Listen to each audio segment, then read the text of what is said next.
오늘 설교는 더 좋은 교회가 되기 위해라는 제목으로 우리 성도님들과 말씀을 나누고자 합니다. 버킷리스트라는 단어를 들어보신 적이 있으실 겁니다. 죽기 전에 꼭 한 번쯤 해보고 싶은 것들을 정리한 목록을 버킷리스트라고 얘기하죠. 한국어로 바꾸어 말하면 소망 목록이라고 부를 수 있겠습니다. 우리들에게는 어떤 소망 목록이 있으십니까? 어떤 이들에게 여쭈어봤더니 크루즈를 타고 세계 일주를 하는 것, 이것이 버킷리스트라고 얘기하셨습니다. 크루즈를 타고 세계 곳곳을 유람하면서 유명한 장소에는 머물러서 그것을 구경하고 인생에서 이 땅에 있는 모든 나라를 보는 것이 소망이라는 거죠. 또 어떤 분들은 두려워서 해보지 못했던 레포츠를 경험해 보는 거라고 말씀하시는 분도 있습니다. 스카이다이빙 어떠십니까? 한번 하러 가실래요? 또 어떤 분들은 젊어서는 살 수 있지만 안 샀던 빨간색 스포츠카를 한번 사서 몰아보는 것. 정말 그렇지 않습니까? 우리 성도님들 다 빨간색 스포츠카 한 대씩 사실 수 있지만 안 사고 있으시잖아요. 그거 사서 마지막에 한번 멋지게 달려보는 것, 이러한 것들을 소망이라고 말씀하시는 분도 계셨습니다. 하지만 대부분의 모든 분들에게 이 버킷리스트는 어쩌면 막연히 소망만 하다가 이루지 못하는 신기루처럼 그냥 그렇게 끝내버리는 경우가 많을 것입니다. 그런데 한번 생각해 보십시오. 만약에 우리가 이 세상을 떠나는 날을 정확하게 알게 된다면 어떠할까요? 만일 죽는 날을 알게 된다면 우리는 어떻게 그때부터 살아가기 시작할까요? 아마 하고 싶은 생애 기간 중의 일들을 일목요연하게 정리하고 또 하나도 빠짐없이 잠도 아껴가며 이렇게 실행하지 않겠습니까? 그리고 가보고 싶은 것이 있거나 사고 싶은 물건이 있으면 어떻게 할까요? 미래를 생각해서 아꼈던 모든 것들을 쓰겠죠. 저만 신이 난 것 같은데 아니 그렇지 않으십니까? 어떠세요? 그럴 것 같지 않으십니까? 그렇게 생각이 됩니다. 그러면서 예수님을 한번 생각해 봅니다. 예수님은 이 땅에서 당신의 생의 길이가 어느 정도인지를 이미 알고 계셨을 겁니다. 예수님은 이 땅에 오셨을 때부터 이 땅을 떠나시는 날을 정확히 알고 계셨을 겁니다. 제자들에게 십자가 사건에 대해서 미리 예언하시는 장면들, 이러한 것들을 보면 예수님은 이미 확실하고 구체적으로 당신의 생에 떠나야 할 때가 언제인가를 알고 계셨으리라 여겨집니다. 그렇게 예수님은 사시는 날 동안에 자신의 시간을 계수하셨겠죠. 이제 이렇게 이만큼 남았구나. 이제 얼마 남지 않았네 하시면서 어쩌면 당신이 하고 싶은 일, 해야 하는 일, 정말 당신이 소망하는 모든 일들을 하시느라 분주히 바쁘게 생활하셨을 겁니다. 그래서 그토록 예수님은 공생의 3년 반의 시간을 바쁘게 보내셨겠죠. 새벽 미명부터 늦은 밤에 이르기까지 가장 먼저 하나님을 찾고 가장 늦게 하나님으로 끝내고 밤이 늦도록 당신을 필요로 하는 많은 영혼들, 많은 사람들을 만나서 정말 그들을 위하는 섬김의 삶을 보내셨습니다. 그러면서 이런 생각이 듭니다. 예수님은 공생의 그 짧은 시간을 정말 많은 일들로 채우셨는데 그것이 바로 예수님의 소망 목록이었겠구나 하는 생각입니다. 왜냐하면 우리도 시간이 한정적이라는 것을 알고 살아간다면 정말 필요로 하고 정말 하고 싶은 일을 하는 것처럼 하나님이신 예수님께서도 그 짧은 시간을 그렇게 분주히 보내셨을 것이라 여겨지기 때문입니다. 예수님의 하루 일과가 정확히 어떤 일들이었는지는 알 수 없습니다. 몇 시에 일어나셨고 몇 시에 무엇을 하셨고 이런 것들은 알 수 없죠. 하지만 성경의 기록들을 면면히 살펴보면 예수님은 공생의 3년 반 동안 이스라엘 지역의 남과 북을 순회하셨습니다. 남부의 유대 지방에서 북부의 갈릴리 지방을 오고 가시면서 중간 지역인 사마리아 지역에서 머물기도 하셨고 요단강 동편인 베레아 지역에도 가셨죠. 예수님이 하신 몇 가지 일들을 좀 살펴보면 예수님은 공생애의 시작을 40일 금식 기도와 세례를 받으시는 것으로 시작합니다. 그 후에 유대 지역에서는 장사치들이 붐비는 성전을 꾸짖는 뭘 하셨죠? 성전을 청결하게 하는 사건을 벌이기도 하셨고 또 유대 땅에서 누굴 만났습니까? 니고데모라는 사람도 만나서 변화시켰습니다. 또요, 갈릴리로 가시는 길에 누굴 만납니까? 수가성 여인을 만납니다. 그리고 갈릴리에서 머무시면서 수많은 병자들을 고치시죠. 또 12명의 제자들을 각지에서 찾아 부르셨고 그들과 함께 다니면서 산상수훈 설교, 그 평지에서 이루어지는 많은 설교도 하셨습니다. 그리고 그곳에 모인 많은 사람들에게 기적을 베푸셨는데 그 기적이 뭐였습니까? 오병이어 사건도 일으키셨습니다. 죽은 나사로도 살리셨고 귀신을 쫓지 못하는 제자들을 나무라면서 기도하라고, 이런 것은 기도밖에 없다고 기도를 가르치기도 하셨습니다. 또한 예루살렘에서 간음하다 잡힌 여인을 변호하시기도 하셨고 70명의 제자들을 짝지워서 전도자로 복음을 전파하라고 파송기도 하셨습니다. 예수님의 생애를 좀 더 해볼까요? 어떠세요? 여리고성의 삭개오도 만났고요. 안식일에 병 고치는 사건도 하셨죠.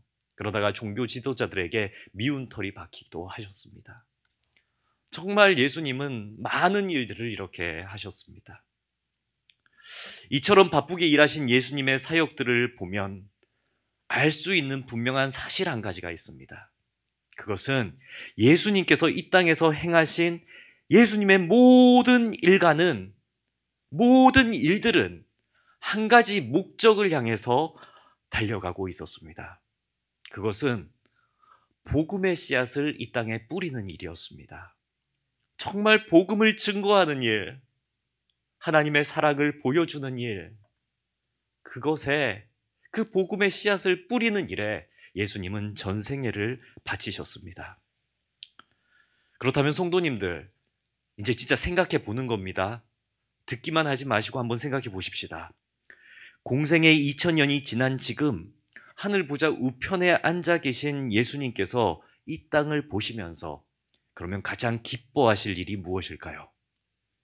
이 땅에 복음의 씨앗을 뿌리셨습니다. 가장 기뻐하시는 일이 뭘까요? 그것은 예수님이 뿌리신 복음의 씨앗들이 열매 맺는 것, 꽃을 피우고 열매 맺는 것을 지켜보는 것임이 분명할 것입니다. 아멘이십니까? 사랑하는 성도님들이 예수님의 기쁨의 열매로 맺혀지는 것을 보며 기뻐하실 것입니다. 오늘 본문은 이러한 배경에서 예수님이 씨앗이 잘 심기워지는 땅과 그렇지 않은 땅, 즉 열매를 잘 맺는 땅과 그렇지 못한 땅들이 있다라는 것을 비유로 말씀하시는 것을 전하고자 합니다. 첫 번째 땅인데 이 땅은 열매를 잘 맺지 못하는 땅입니다. 첫 번째 땅은 어떤 땅이냐면 보여주시겠습니까? 마귀의 공격이 빈번한 땅. 어떤 땅이죠? 길가입니다. 길가. 자, 우리 누가복음 8장 5절 말씀 함께 읽겠습니다. 씨를 뿌리는 자가 그 씨를 뿌리러 나가서 뿌릴새 더러는 길가에 떨어짐에 밟히며 공중의 새들이 먹어버렸고. 아멘. 씨앗이 떨어진 첫 번째 땅은 어디라고 하십니까? 길가라고 합니다. 길가. 한 구절 더 읽어보겠습니다. 12절 말씀입니다. 길가에 있다는 것은 말씀을 들은 자니 이에 마귀가 가서 그들이 믿어 구원을 얻지 못하게 하려고 말씀을 그 마음에서 빼앗는 것이요. 아멘. 아멘. 예수님은 5절의 비유와 더불어 그 비유를 12절 말씀에 풀이를 해주십니다.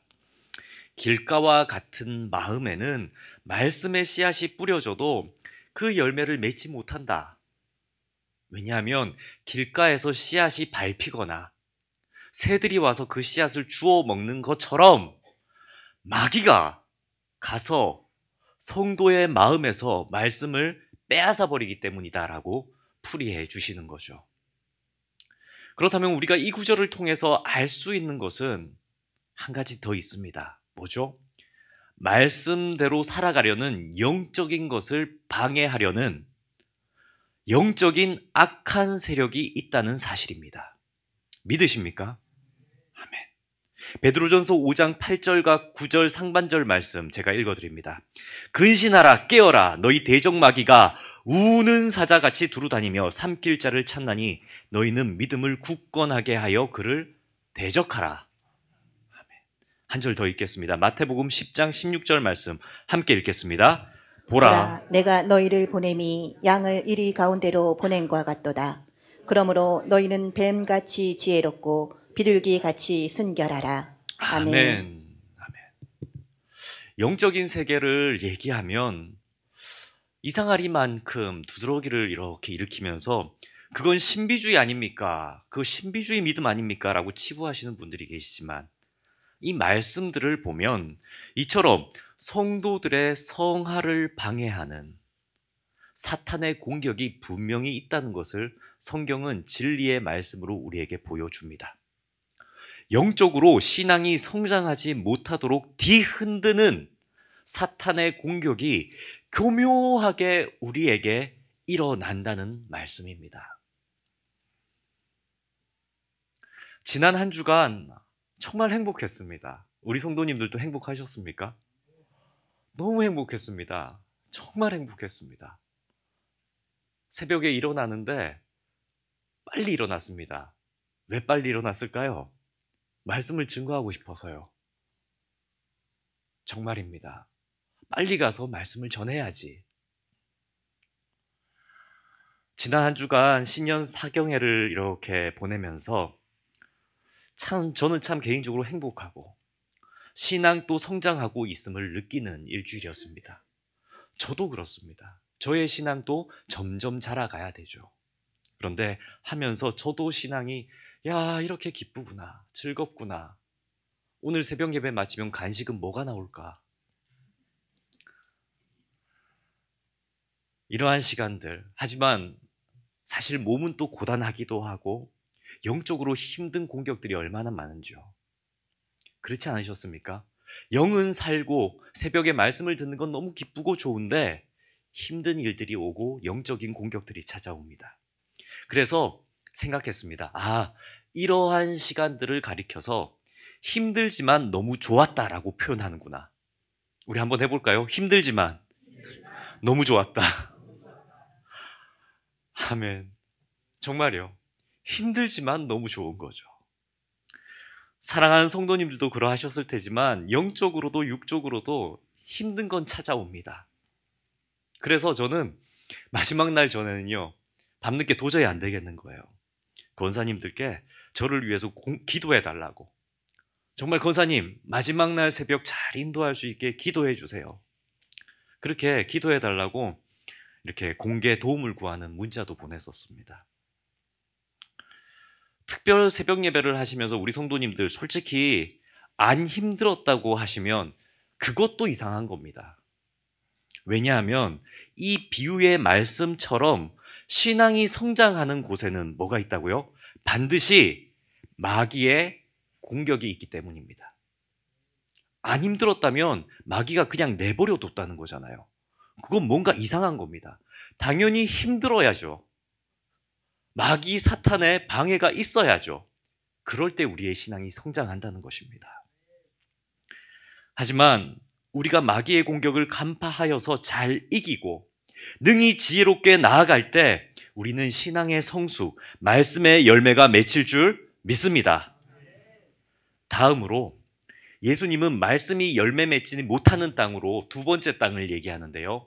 양분을 얻지 못하는 땅, 어떤 땅이요? 돌밭을 비유로 드십니다. 누가복음 8장 6절 말씀 우리 함께 읽겠습니다. 더러는 바위 위에 떨어짐에 싹이 났다가 습기가 없으므로 말랐고. 아멘. 또 13절 말씀 함께 읽겠습니다. 바위 위에 있다는 것은 말씀을 들을 때 기쁨으로 받으나 뿌리가 없어 잠깐 믿다가 시련을 당할 때 배반하는 자요. 아멘. 아멘. 돌밭 비유를 얘기하십니다. 이스라엘은 석회암 지역이 많습니다. 얕은 흙 위에 떨어진 복음은 곧 싹을 틔우지만 이내 그 석회암 안쪽에 묻혀져 있는 그 돌에 뿌리가 부딪힙니다. 그래서 겉에 살짝 있는 흙에 빨리 싹은 틔우지만 뿌리가 자라지 못하는 상황에 이르는 거죠. 그래서 식물이 뿌리가 깊지 않은 상태로 있습니다. 근데 그거 아십니까? 뿌리가 깊지 않아도 그 식물이 바로 고사해 버리지는 않습니다. 다만 잘 크지 못하는 거죠. 제가 이걸 확실히 경험해서 깨달아서 알게 됐습니다.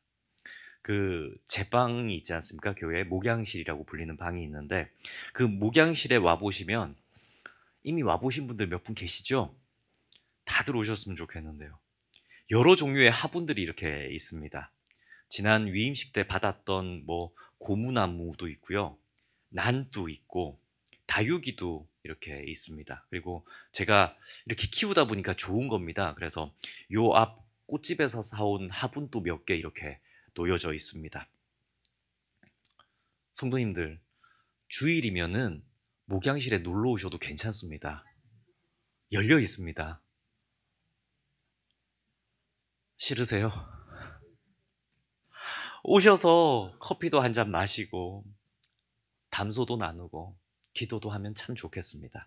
뭐 아무튼 여러 종류의 화분을 기르면서 몇 가지 알게 된 게 있는데요. 화분 속에 식물이 잘 자라고 난이 꽃을 피우기 위해서는 몇 가지 요소가 충족돼야 되는 거죠. 뭐 빛도 적절하게 이렇게 받아야 되고 적절한 양의 토양이 있어야 되고 그리고 물도 잘 주어야 됩니다. 그리고 특별한 게 하나가 있었는데 알맞은 온도, 저는 온도는 생각을 못했습니다. 온도 그리고 화분에 끊임없이 바람이 이렇게 살랑살랑 불어야 된다고 하더라고요. 그래서 제가 그걸 알고는 신경을 써서 화분을 잘 길렀습니다.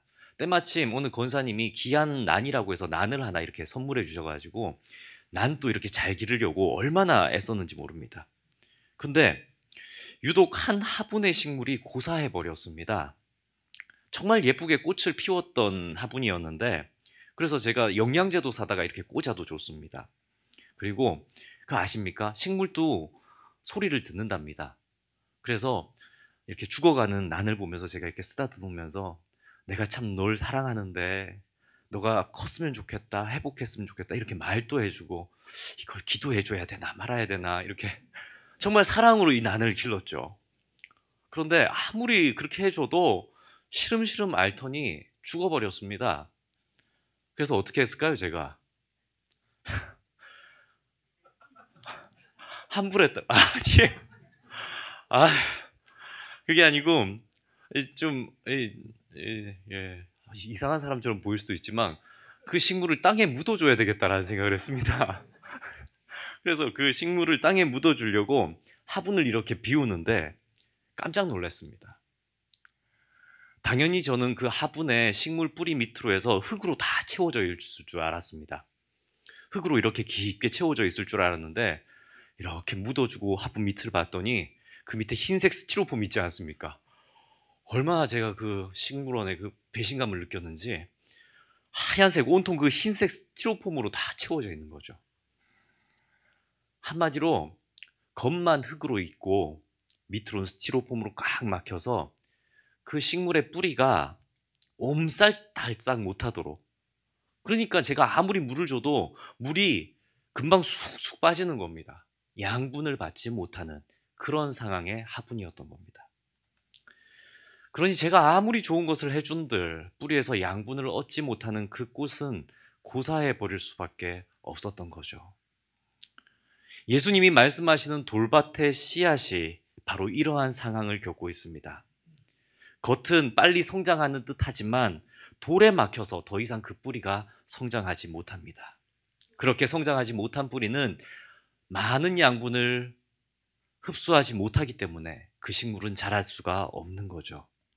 예수님은 그래서 돌밭에 떨어진 그 씨앗을 그러한 믿음은 습기가 없으므로 말랐다라고 비유하셨습니다. 혹 우리 성도님들에게도 지금도 이렇게 예배의 자리로 나와 오셨지만 가슴 한켠이 막힌 것처럼 해결되지 않는 돌이 꽉 누르고 있지는 않으십니까? 도무지 말씀을 들어도 들을 때뿐이고 말씀은 다 흩어져 사라져버리고 다 빠져나가버리고 몇 년째 꽃을 피우지 못하는 고목과 같은 신앙으로 머물러 있지는 않으십니까?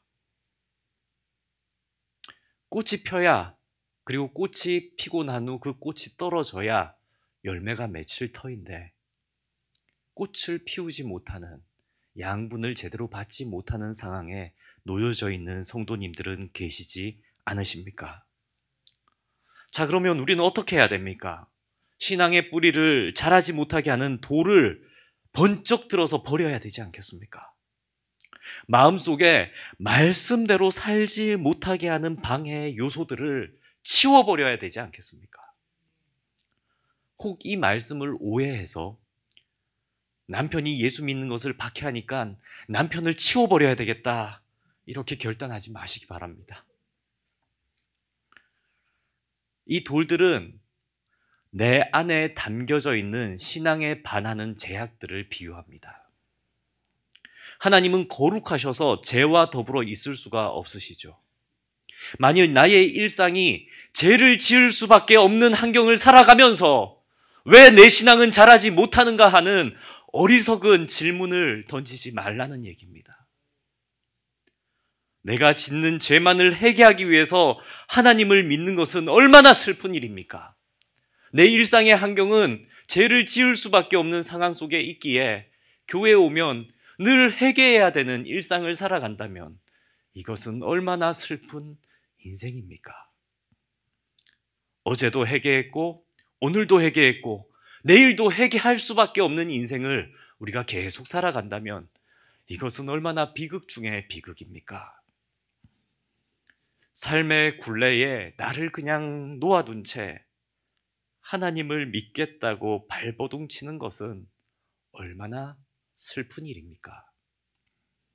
사랑하는 성도님들, 신앙의 뿌리가 자라지 못하게 하는 악한 돌들이 우리의 마음속에 놓여져 있다면, 우리의 환경 속에 놓여져 있다면 그것을 뽑아서 저 멀리 던져버리시는 한 해 되시기를 축복합니다.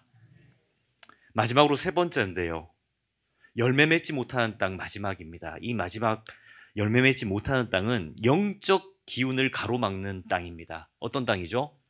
가시밭입니다. 가시밭. 누가복음 8장 7절 말씀 함께 읽겠습니다. 더러는 가시떨기 속에 떨어짐에 가시가 함께 자라서 기운을 막았고. 아멘. 아멘. 여기서 기운을 막았고라는 구절이 있습니다. 이 기운을 막았다라는 말을 영어 성경 NIV에서는 chocked라는 단어를 썼습니다. 그러니까 질식시키다라는 단어를 쓰고 있습니다. 우리는 가시라고 하니까 이게 우리의 믿음을 찌른다라고 생각을 했죠. 그게 아니라 가시가 있어서 자라는 기운을 질식시켜 버리는 겁니다. 기운을 막아버리는 겁니다. 그래서 유진 피터스는 당신이 번역한 메시지 성경에서 어떤 표현을 쓰냐면 싹을 짓눌러 버리는 기운, 싹을 짓눌러 버리는 어떠한 영적인 풍토라고 번역했습니다. 그리고 예수님은 이 비유를 이렇게 풀이해 주셨는데 본문 14절 말씀 우리 함께 읽겠습니다. 가시떨기에 떨어졌다는 것은 말씀을 들은 자이나 지내는 중 이생의 염려와 재물과 향락의 기운이 막혀 온전히 결실하지 못하는 자요. 아멘. 아멘. 이생의 염려와 재물과 향락에 뭐가 막혔다고요? 기운이 막혀. 예수님은 인간의 세속적 관심이 말씀의 씨앗을 자라지 못하도록 어떻게 했다고요? 그 기운, 영적 기운을 막았다. 가시밭이라는 것은 그 영적 기운을 가로막는 세속의 어떠한 것들이 있는 밭이다 말씀합니다. 어쩌면 현대를 살아가는 우리들의 마음이 가장 이러한 땅에 가깝지 않을까 생각됩니다. 하나님의 말씀과 더불어 세상의 만몬도 함께 자리 잡혀져 있는 땅. 그러면서 세속적인 염려들로 인해서 그 믿음은 주눅들고 움츠러들게 만들어버리는 땅. 우리 교회에 모입시다. 찬양합시다. 예배합시다. 특별히 새벽에 모여서 한번 신년 말씀 사경에 나눠봅시다 하면 바빠서 안 됩니다. 우리 하나님 나라를 위해서 이렇게 한번 해봅시다. 여건이 마련되지 않았습니다. 지금은 여유가 없습니다. 형편이 되지 않습니다. 하면서 자꾸 영적인 기운을 막아섭니다. 하나님의 일을 합시다 하고 회의를 하면 일이 진행되도록 얘기가 나와야 되는데 일이 진행되지 않는 부정적인 말, 그 기운을 꺾어버리는 의견들만 나와버립니다. 현실적으로 이렇습니다. 이거 안 됩니다. 우리 교회는 이랬습니다. 라는 그런 이유들이죠. 하지만 그렇게 정작 말씀하시는 분들의 마음속에는 믿음이 없습니다. 눈을 들어 하나님을 본 것이 아니라 눈을 들어 세상을 바라보기 때문에 그렇습니다. 제가 자신 있게 이 설교를 지금 이렇게 무서운 비유로 할 수 있는 것은 한빛교회에서 이렇게 말씀하시는 부정적인 성도님들을 만난 적이 없기 때문입니다.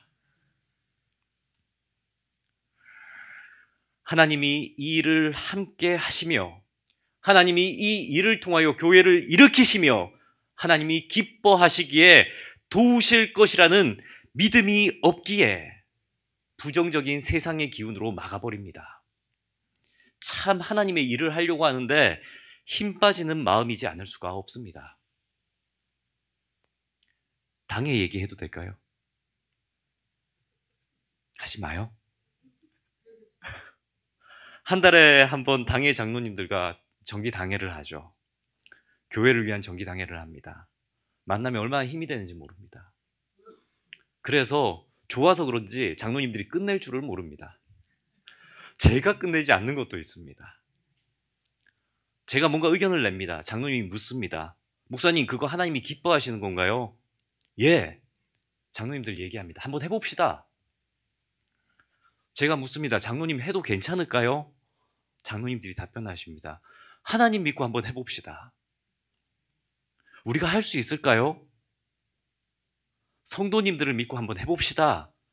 하나님이 동행하시는 성도님들을 믿고 한번 해봅시다. 사랑하는 성도님들, 우리 안에 영적 부흥을 가로막는 가시와 같은 기운을 몰아내는 한 해 되시기를 축복합니다. 우리가 주님께 받은 말씀은, 우리가 주님께서 받은 그 말씀은 믿음으로 키우고 성장시키는 것입니다. 말씀을 우리에게 허락하신 하나님을 바라보면서 그 믿음으로 말씀을 살아내 보시는 한 해 되시기를 주님의 이름으로 축복합니다. 이제 마지막 땅입니다. 이 땅은 좋은 땅이죠. 아주 좋은 땅입니다. 예수님은 8절에 이 좋은 땅에 대한 말씀을 하시면서 이 땅에 말씀이 떨어지면 100배의 결실을 맺는다라고 말씀하십니다. 8장 15절 말씀 우리 함께 읽겠습니다. 좋은 땅에 있다는 것은 착하고 좋은 마음으로 말씀을 듣고 지키어 인내로 결실하는 자니라. 아멘. 좋은 땅의 본질을 가진 성도는 어떤 상태의 자들입니까? 정말 좋은 땅의 본질을 가진 성도들은 어떤 마음의 밭일까요? 첫 번째는 착하고 좋은 마음으로 말씀을 듣는 자들입니다. 착하고 좋은 마음으로 말씀을 듣는 자. 한국교회에 만연한 슬픈 진실 하나가 있습니다. 말하기 부끄럽지만 슬픈 진실입니다. 갈등 있는 교회 강단에 설교자가 말씀으로 성도들을 치는 설교를 했다는 것입니다. 이는 말씀의 권위를 떨어뜨렸고 강단을 그토록 세속적으로 물들여 버렸습니다. 말씀을 전하는 설교자까지도 세속적인 시각으로 바라보게 만듭니다. 얼마나 슬픈 일입니까? 아주 좋지 않은 없어져야 할 행위입니다. 그리고 그러한 일들은 비판받아 마땅합니다. 그리고 그러한 상처는 설교자나 청중 모두에게 속히 회복되어져야 합니다. 아멘. 하나님의 말씀은 말씀 그대로 권위를 가져야 합니다. 그래서 좋은 성도는 그 말씀을 말씀답게 듣고 착하고 좋은 마음으로 듣고 그 말씀을 새기는 자들입니다. 설교를 들으면서도 이 설교는 누가 들어야 되는데 하는 그런 생각을 하실 것이 아니라 나의 마음밭에, 말씀은 말씀대로 나의 마음밭에 심기우는 자들이 바로 우리가 되어야 합니다. 둘째, 좋은 밭을 가진 마음은 말씀을 듣고 지키는 자여야 합니다. 말씀을 들은 걸로 끝내는 것이 아니라 듣고 지키는 거죠. 여기서 지킨다는 것은 행하는 것을 얘기합니다. 사랑하는 성도님들, 말씀을 듣고 행하는 자에게 하나님께서 갑절의 은혜로 갚으시는 줄 믿으시기 바랍니다. 100번 듣는 것보다 한 번 보는 것이 낫고 100번 보는 것보다요 한 번 행하는 것이 낫습니다. 아멘이십니까? 말씀을 듣고 행할 때에 하나님이 나를 통해서, 하나님께서 우리를 통해서 역사하실 수 있기 때문입니다. 우리는 말씀의 구경꾼이 아니라 말씀의 주인공이 되기를 축복합니다. 셋째로 좋은 밭. 이 좋은 밭은 말씀을 행한 후에는 어떻게 해요? 인내로 결실하는 자가 되어야 합니다. 세상은 너무 빠릅니다. 저도 젊어 보이시죠? 흰머리가 얼마나 빨리 나는지요. 흰머리가 날 때 하나님 흰머리 나면 안 되는데요 그랬더니 흰머리가 안 나고 어떻게 되는지 아십니까? 머리가 빠집니다. 놀랍습니다. 시간이 얼마나 빠르고 세상이 얼마나 빠른지요. 저도 요즘에 나오는 전자기기들 못 다룰 만큼 빨라졌습니다. 점점 빨라지죠. 세상이 이렇게 빠르게 가다 보니까 어떻게 되는지 아십니까? 우리가 기다림을 못 참는 세대를 살아가고 있습니다. 기다리는 것을 못 참습니다. 옛날 생각 나십니까? 핸드폰이 없을 때, 삐삐도 없을 때, 가정집에 그 02 눌러야 되는 전화기만 있을 때 우리는 어땠습니까? 우리는 약속을 하면 그 약속 장소에서 그냥 기다리는 것, 그것이 익숙하지 않았습니까? 몇 시에 만나자, 몇 시에 어디에서 만나자 그러면 거기서 만나야 만나는 것이 왜 안 오지 하면서 전화 못 걸었습니다. 그런데 세상이 바뀌었죠. 1분만 늦어도 전화하면 됩니다. 어디냐고. 우리는 이러한 세속의 변화 가운데에서 기다릴 줄 모르는 세속의 마음에 물들기 시작합니다. 그래서 하나님한테 기도하고 선한 일을 하고 나서도 하나님의 때를 기다리지 못하는 조급함 속에 살아가고 계시지는 않으십니까? 하나님의 말씀을 행한 후에 인내로 결실을 기다릴 수 있는 한빛교회 성도님들이 되시길 주님의 이름으로 축복합니다.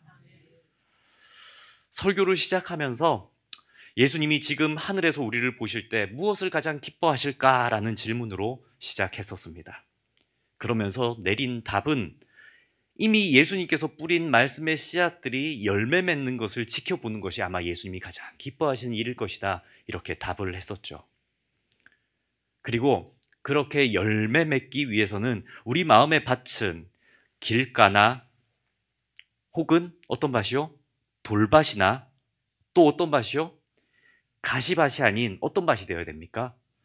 좋은 밭이 되어야 한다고 우리는 말씀을 나눴습니다. 사랑하는 성도님들, 우리는 정말 좋은 밭으로 나의 마음을 가꾸어 가고 있는지 돌아보기를 원합니다. 혹 지금 성도님들의 마음밭은 어떠십니까? 어떠세요? 성가대, 찬양대 어떠십니까? 좋은 밭입니까? 그런데 혹 내 마음의 밭이 돌이 있고 내 마음밭에 가시가 있고 내 마음밭은 길가에 가 있다면 그래도 아무 걱정하지 마십시오. 교회가 있습니다. 한빛교회라는 좋은 흙이 가득한 예수 그리스도의 피로 거름되어진 옥토밭이 이 교회에 있습니다. 이 공동체에는 그리고 교회를 사랑하시는 분들이 많이 계십니다.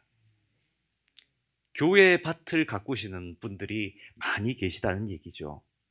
길가에 떨어진 씨앗을 옥토밭으로 교회로 옮겨오시는 분들도 계시고, 혹 교회라는 이 밭 흙에 돌이라도 있을까 싶어 일구어 손보는 분들도 계시고, 가시넝쿨과 같은 잡초를 뽑아서 불태우는 분들도 우리 교회 성도님들 중에는 계십니다.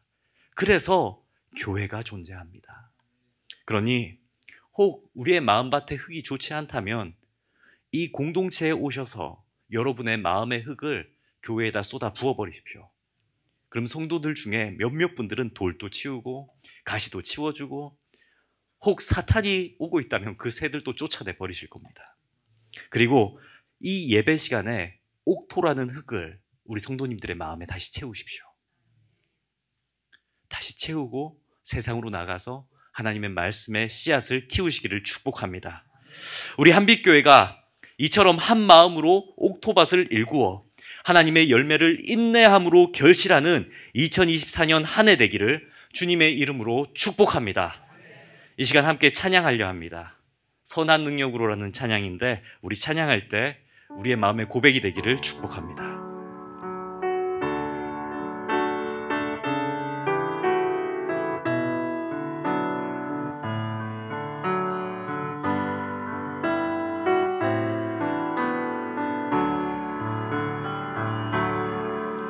그 선한 일에 고요히 감싸여 그 놀라운 평안을 누리며 나 그대들과 함께 걸어가네. 나 그대들과 한 해를 여네. 지나가 넘을 어둠의 날들이 무겁게 내 영혼 짓눌러도 오 주여 우릴 외면치 마시고 약속의 구원을 이루소서. 그 선한 힘이 우릴 감싸시니 믿음으로 일어나릴 기대하네. 주 언제나 우리와 함께 계셔. 하루 또 하루가 늘 새로워. 주께서 밝히신 작은 촛불이 어둠을 헤치며 타오르네. 그 빛에 우리 모두 하나 되어 온 누리에 비추게 하소서. 이 고요함이 깊이 번져갈 때 저 가슴 벅찬 찬양 들리네. 다시 하나가 되게 이끄소서. 당신의 빛이 빛나는 이날 그 선한 힘이 우릴 감싸시니 믿음으로 일어날 일 기대하네. 주 언제나 우리와 함께 계셔. 하루 또 하루가 늘 새로워. 이 시간 우리 다 함께 기도하기를 원합니다. 이 시간 기도할 때 주여, 이 한빛교회가 정말 좋은 땅이 되게 하여 주옵소서. 말씀을 내리시는 대로 100배의 결실을 하는, 인내함으로 결실의 열매를 맛보는 그런 좋은 교회 되게 하여 주옵소서. 더 좋은 교회가 되기 위해 달려나가는 모든 한빛교회 성도 한 분 한 분이 되게 하여 주옵소서라는 기도 제목 가지고 이 시간 주여 한번 부르짖고 기도하시겠습니다. 주여! 전능하신 하나님 아버지, 우리에게 말씀을 주옵소서. 주님께서 가르쳐 주옵소서. 성령의 인도함을 주옵소서. 저희가 듣겠나이다. 저희가 말씀을 듣고 달려나가겠나이다. 저희가 그 말씀을 붙잡고 나아가겠나이다. 저희가 그 말씀으로 인하여 기뻐하며 달려나가겠나이다. 주여, 우리를 붙잡아 주옵소서. 우리를 통하여 역사하여 주옵소서. 그래서 47년, 48년의 역사를 이뤄나가며 더 좋은 교회가 되기 위해 몸부림치며 나아가는 분골쇄신하며 한골탈퇴하는 교회가 되게 하여 주옵소서. 이 시대의 눈높이에 맞추되 진리의 말씀을 깊이 수요하며 절대적인 하나님의 주권을 수호하는 교회 되게 하여 주시고, 하나님의 절대 주권 아래에서 하나님의 말씀의 진리를 선포하고 구제의 손길을 베풀며 독산동 일대와 금천구 일대를 변화시키며 서울 전 지역을 바꾸는 이 한국 땅을 변화시키고 전 세계 열방을 향해 선교의 빛을 발하는 한빛교회 만들어 나갈 수 있게 하여 주옵소서. 여기 계신 성도님들 한 분 한 분의 마음이 좋은 옥토밭이 되어 내가 변하여 교회를 바꾸고 교회가 바뀌어 이 지역을 바꾸는 놀라운 주님의 역사가, 놀라운 영적 부흥이 이 한빛교회를 통해 일어나게 하여 주옵소서.